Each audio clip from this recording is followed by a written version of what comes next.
Ciao a tutti, ci troviamo a Orroli, siamo in provincia Sud Sardegna e stiamo per visitare il nuraghe Arrubiu.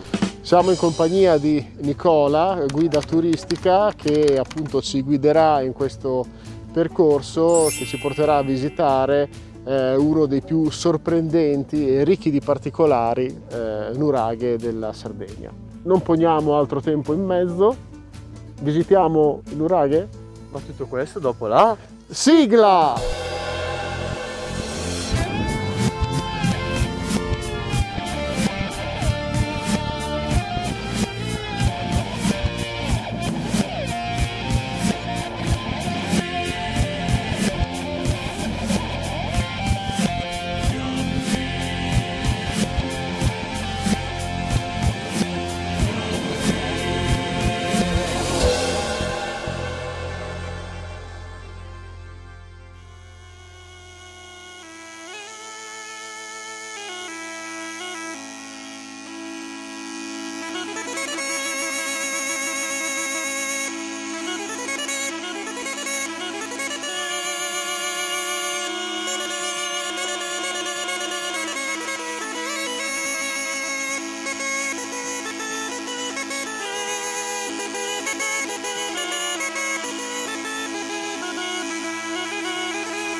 Pa' difendere mai nulla da fare il male e ti carigno e poi ti può ninnare a bello fino a ti dormire e ti può cantare cantone sconfolta emozione scando fuori per su temporale e sempre ti dedico un saldo che spara una schidiva che ni stare bene.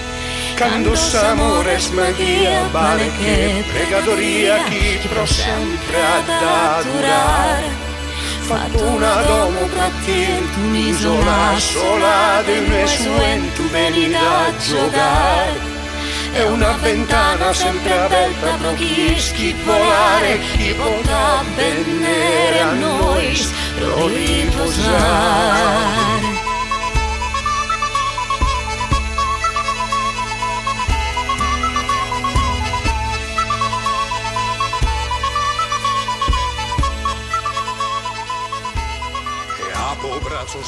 Ecco Nicola, allora ci stiamo avvicinando al nuraghe, ma queste strutture qui che vediamo esternamente? Sì, questo è ciò che rimane di quello che è il villaggio classico nelle strutture complesse come il nuraghe Arrubiu. Ah, ok. Sì, perché si distinguono due tipologie di nuraghi, due classi. Sono il nuraghe semplice e il nuraghe complesso, ossia una planimetria complessa formata da più torri oppure con una semplice torre o 2-3 torri massimo che rendono la planimetria semplice, quindi non ci sono strutture aggiunte e così via. Solitamente in questi nuraghi complessi nasce attorno o da una parte o su un lato il villaggio. Nel nuraghe Arrubiu non c'è un villaggio, hanno trovato solo 3 capanne, questo è ciò che rimane di una capanna circolare, in fondo le riproduzioni. Ok, quindi non si tratta di un nuraghe col villaggio classico No. Annesso? Questa è una particolarità del nuraghe Arrubiu. Del nuraghe Arrubiu. Ecco, ovviamente notiamo già da qui la spettacolare colorazione che ha arrubbiato questo nuraghe. In che periodo siamo grosso modo qui? Quando iniziano a costruire questi grossi e vasti nuraghi siamo tra il 1400, a cavallo tra il 1400 e il 1500 a.C. Questa è una datazione abbastanza precisa. perché al suo interno hanno trovato un manufatto in terracotta, decisamente sarebbe della ceramica abbastanza anche fine, di origine micenea. Ah, Uno ok. si chiede come mai all'interno della Sardegna arrivano degli oggetti di epoca micenea. Infatti volevo chiederti, come mai all'interno della Sardegna arrivano degli oggetti di fattura micenea? Inizialmente era una domanda che si ponevano un po' tutti, anche chi studiava il nuraghe. Poi riflettendo, qua siamo vicini al medio corso del Flumendosa, qui vicinissimo c'è la gola del Flumendosa che sfocia nelle coste di Muravera, di Villapuzzo precisamente. Quindi dalla costa sino qua in linea d'aria siamo sui 30 km. Era sicuramente percorribile con delle piccole imbarcazioni, quindi o sono arrivate direttamente dalla costa sino qua o il sardo arrubbiato. Ah, Arrubbiato ha detto queste cose vogliamo averle anche noi. Non è propriamente corretto il termine arrubiau. Quindi è probabile che ci sia o uno scambio tra nuragico e miceneo nella costa, o semplicemente anche uno scambio tra il miceneo che si avvicina addirittura sino a queste zone. Che distano, questo è il centro di un altopiano che si estende per dei chilometri. Ci sono forse più di 30 nuraghi in tutta la lunghezza di questo altopiano, che è diviso tra i due paesi di Oroli e Nurri. Però al centro nasce questo enorme nuraghe, pensate, si contano 22 torri. Quindi attualmente 22 torri. è l'unico nuraghe con un tot di torri così alto e anche tra i più vasti. Per adesso dovrebbe essere il più vasto. Tenete presente che ci sono più di 8000 nuraghi, niente di strano che venga fuori poi un altro nuraghe, Ok, non dico più grande, ma con così tante torri. perfetto. Accediamo. Sì, Dopo, questo è dopo di l'ingresso. te. Grazie. Faccio strada. L'ingresso del muro di cinta. Con le classiche nicchie a destra e a sinistra.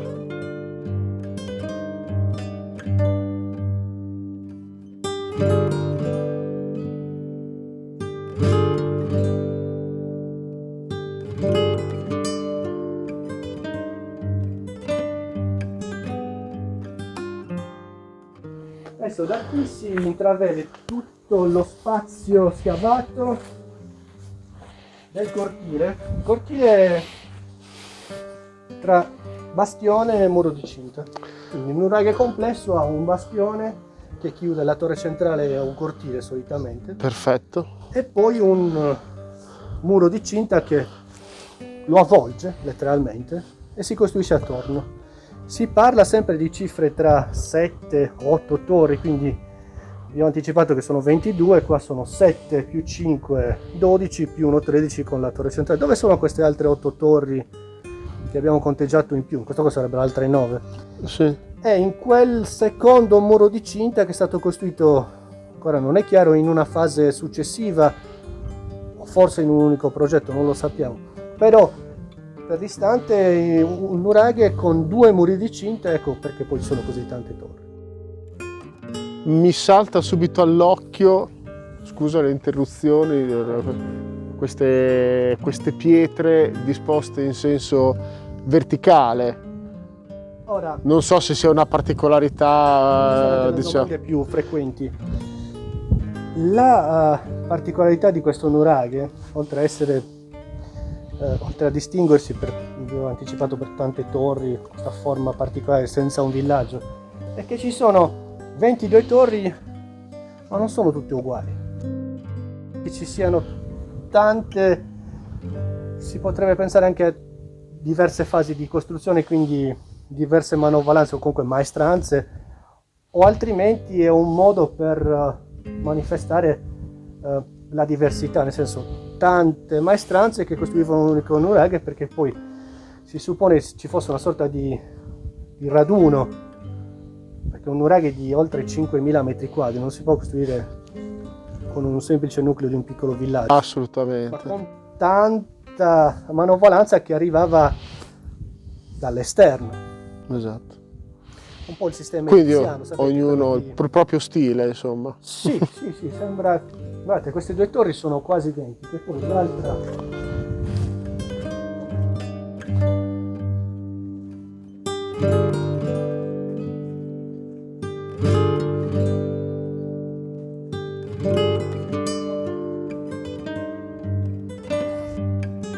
Le feritoie basse, molto più in alto rispetto alle torri G e C. E pensate, questa torre non ha un ingresso diretto, è una torre chiusa. Ah, Solitamente dal cortile centrale all'interno del bastione ci sono gli accessi diretti, qui non c'è. Perché questa torre non ha un accesso diretto? Non c'è un'idea chiara. Sappiamo che probabilmente c'è l'acqua, dato che hanno trovato un passaggio sotterraneo che è perennemente allagato. ho Quindi capito. da sotto c'è l'acqua. Come facevano ad accedere all'interno di questa torre? Bisognava prendere le scale del bastione, salire su e poi scendere con una scala in legno. Si potrebbe immaginare una sorta di protezione ulteriore a quello che era la fonte d'acqua. Ok, Quasi certo, forse dimostrabile anche in base a degli studi, che tutta la parte del medio bronzo, quindi compresa anche tutto il periodo della civiltà nuragica, il clima in Sardegna era secchissimo, quindi piogge scarse. Ecco forse perché c'è questo senso di adorazione immensa sull'acqua. L'acqua rappresentava la vita, la figura femminile, e quindi era un bene importante, addirittura da ritenerlo una divinità. La parte maschile era rappresentata dalla forza, quindi niente meno che diciamo, quello di rappresentare anche le protumi taurine nelle domus Esatto. del rame, o comunque anche di età molto più tarde, era simboleggiare la forza. Se avete sentito parlare delle tombe di giganti, Sì. dall'altro la panimetia sembra sempre una sorta di protome taurina, e si dice che rappresentasse questa figura maschile. La Da forza, interpretare. Però certamente. la figura maschile rappresentava la forza e il toro era l'animale più forte. La figura femminile rappresentava la vita, perché le donne procreano, e rappresentava quindi anche una necessità insostituibile come l'acqua. Ok, siamo arrivati nella parte diametralmente opposta Esatto. rispetto a prima. Questo è il versante sud-sud-est. Ok, Questo è quello che inizialmente fu il presunto villaggio. Non si spiegava l'assenza del villaggio, quindi convinti che il villaggio si prolungasse in questa zona, qualche anno fa fanno dei rilevamenti con delle apparecchiature abbastanza precise e si accorgono che il presunto villaggio non era nient'altro che un probabile secondo muro di cinta. Perché? Perché ci sono delle parti murarie che si uniscono alle torri, quindi qua nasce un secondo muro di cinta che chiude questo versante, del quale non sappiamo niente perché ancora non è stato scavato da nessuna parte. Passeremo sopra questa parte per accedere poi al bastione. perfetto.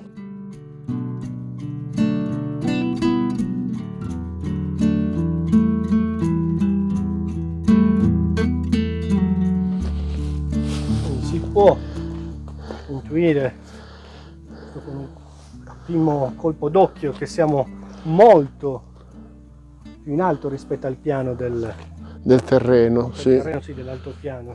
Quindi qua si suppone si debba scavare tanto. Tant'è che qui si intravede una probabile torre enorme, che viene chiamata la torre M, Sì, ma che considerano una capanna. Una capanna dentro il muro di cinta non è normale per ciò che riguarda la struttura in sé di un nuraghe complesso. Quindi qui urge lo scavo. perché le ipotesi sono decine, insomma, a Sì, è questo troppo punto. Ha un Esatto. diametro esagerato, quindi non può essere una torre. Però uno si chiede perché c'è una capanna dentro il muro di cinta a fianco al bastione. Non è, diciamo, non è frequente trovare queste cose, quindi fino a quando non verrà scavato non avremo la certezza. Però per adesso la chiamano la capanna M o torre M a seconda dei casi, cioè è ancora un po' abbastanza arduo capire cosa ci sia sino a quando. Sarà una bellissima scoperta quando lo si potrà capire. Guardate un po', questa è la sagoma, è enorme. Si Sì, riduce anche molto gli spazi. qui è veramente netta, diciamo, la sagoma. Probabili feritoie. Ok, probabili feritoie, quindi Una basta feritoia andare non era giù. mai più piccola di 1 metro, quindi bisogna andare giù. Perché qua davanti? Qua chiudeva un po' il passaggio. Qui c'è invece una delle 2 torrette che sono dei silos. La presenza di 2 torrette silos, quindi scorte dal punto di vista alimentare, quindi scorte di cereali, cambia un po' anche l'utilizzo vero e proprio di questo nuraghe. Se si accumulano ricchezze, forse era un nuraghe, non dico agiato, ma probabilmente con la sua importanza. Certo. Essendo al centro di un altopiano poteva essere anche un centro di smercio, però sono sempre delle ipotesi. Esatto, delle probabili teorie, delle ipotesi. Il quantitativo contenuto dai 2 sili arriva a quasi 3 tonnellate. Immaginate, nella media età del bronzo, in questo nuraghe si potevano accumulare ipoteticamente 3.000 kg di grano. 30 quintali di grano è il fabbisogno per circa 180 persone. Quindi poteva essere un accumulo di ricchezze. Forse questo è il motivo per cui viene chiuso ulteriormente, però sono sempre delle teorie. Delle ipotesi. Andiamo a Perfetto. vedere l'interno. Andiamo all'interno.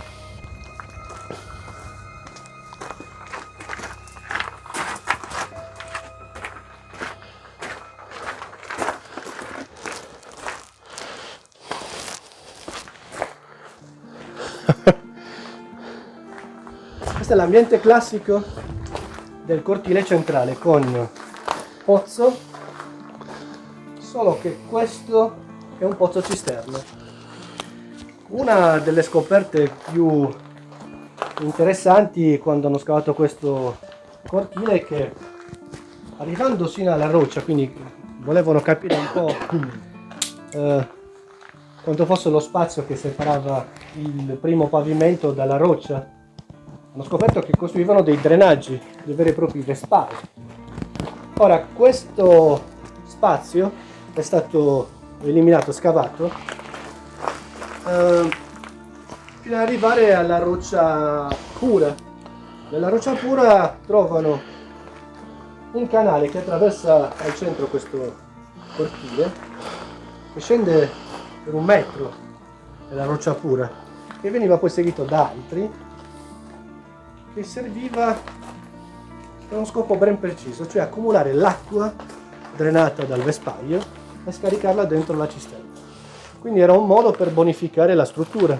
Tutti i pavimenti interni delle torri hanno dei vespari Certo. con la terra battuta. Per evitare che la struttura si allagasse, loro hanno costruito un sistema di canali che accumulava in un canale centrale, scaricava dentro la cisterna aveva il troppo pieno.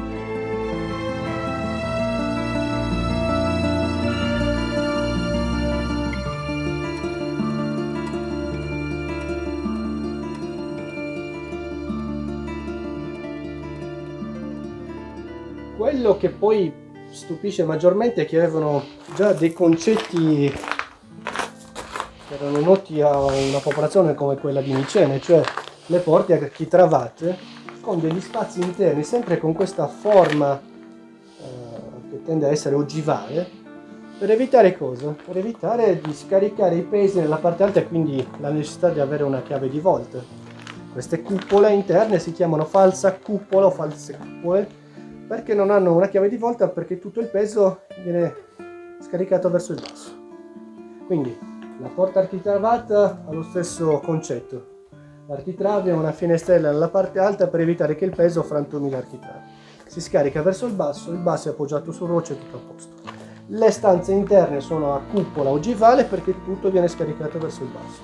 Quindi concetti ultra moderni per il periodo, associati a questo contatto con il popolo di Micene, tant'è che questi nuraghi si chiamano nuraghi a tolos, Certo. parola di origine greca che indica questa costruzione con questa falsa cupola interna adibita a tomba a Micene. Pensate che niente meno che l'imperatore Agamennone è stato sepolto in una tomba a Tolos. Quindi questo è il concetto che poi ovviamente viene sviluppato in Sardegna. Si possono visitare la torre A, la torre C e la torre D. Mancano ancora gli ultimi scavi nella torre E e F, la C ricordate è chiusa, quindi dedichiamo prima alla torre centrale che è la parte più importante. Perfetto, benissimo. Dopo di te.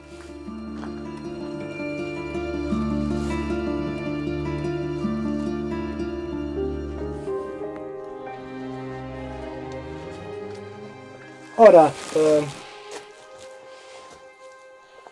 sembra che ogni nuraghe utilizzasse la torre centrale per diversi scopi. Quello che sappiamo riguardo il nuraghe è che scavando attorno a questa parte centrale, che nella parte alta era composta da cenere, c'era probabilmente nei primi pavimenti una sorta di bracciere o comunque un focolaio che veniva alimentato continuamente, che ha lasciato poi degli strati di cenere. Quando hanno scavato, vedete, hanno sezionato ogni lato, quello che rimane nel centro è la sezione, diciamo il risultato della sezione tutto attorno. Però con gran sorpresa hanno trovato il vasetto.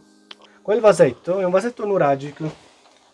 Analizzando il contenuto hanno scoperto la presenza di vino. Doveva essere probabilmente vino bianco, perché il ritrovamento di vari acidi della vinificazione testimoniavano e certificavano appunto la presenza di queste tracce di vino. La cosa particolare è che lo hanno riempito, sicuramente poi l'hanno chiuso con un tappo in sughero e lo hanno sepolto sottoterra, sotto il braciere. Questa era una zona dove si effettuavano i rituali. Rituali per cosa? Si dice che fosse un rituale di cambiamento, cioè un cambiamento di destinazione d'uso. Ok. Pensate, questo pavimento era cosparso di frammenti ossei, cioè resti di qualcosa che hanno mangiato. Quindi si possono immaginare delle persone che stavano qua nelle banchine, si sedevano e mangiavano. Si cucinava all'interno della torre D, avevano trovato in tutti gli strati di scavo, i vari livelli, tracce di focolari. Ora, questa torre si chiama la torre cucina perché non solo aveva tracce di focolari dappertutto, ma aveva tantissimi resti di macine o comunque anche soprattutto di ghiande che hanno messo a cuocere. Ah, ok. Migliaia di ghiande tostate che hanno poi macinato. Allora lì si supponeva che macinare in quantitativi così grandi di ghiande servisse poi a ottenere una sorta di pane. E ce lo smentisce la torre C, dato che nella torre C c'era la panetteria. Era una sorta di stanza di lavoro, dove Ok. macinavano, filavano, cucivano. Però nello strato più basso, quindi nei primi strati, questo dovrebbe essere il primo strato di vita, abbiamo trovato delle piattaforme piatte in terracotta, dove riscaldandole preparavano il pane ed era una sorta di piadina, pane azimo, fatto essenzialmente di acqua e miglio, quindi grano selvatico. Non ci sono tracce di ghiande, quindi questa farina di ghiande ancora non abbiamo capito cosa potesse servire o essere. essere. Se venisse consumato o meno. Quindi cioè, è proprio una comunità autonoma. sotto tutti i punti di vista, insomma, quindi acqua, riserve di cereali e tutto, Esatto, e tutto quello che poteva servire. C'è un'idea che mira un po' a non l'uso quotidiano per un nucleo, ma un uso quotidiano magari per tante persone, cioè i quantitativi non erano minimi, dato che qui poi sono formati degli strati ossei, sì, col tempo, ok, però vuol dire che si cucinava anche tanto. Lì le 3 piattaforme non erano fabbisogno per una famiglia, ma probabilmente per più famiglie o comunque per questa intera comunità.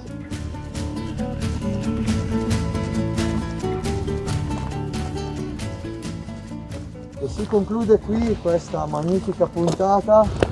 Vi ricordiamo di visitare questo magnifico nuraghe e di iscrivervi alle nostre pagine Facebook, Instagram e YouTube. Vi ringraziamo tantissimo, ringraziamo Nicola e i gestori del nuraghe a Rubiu e alla prossima. Ciao, ciao!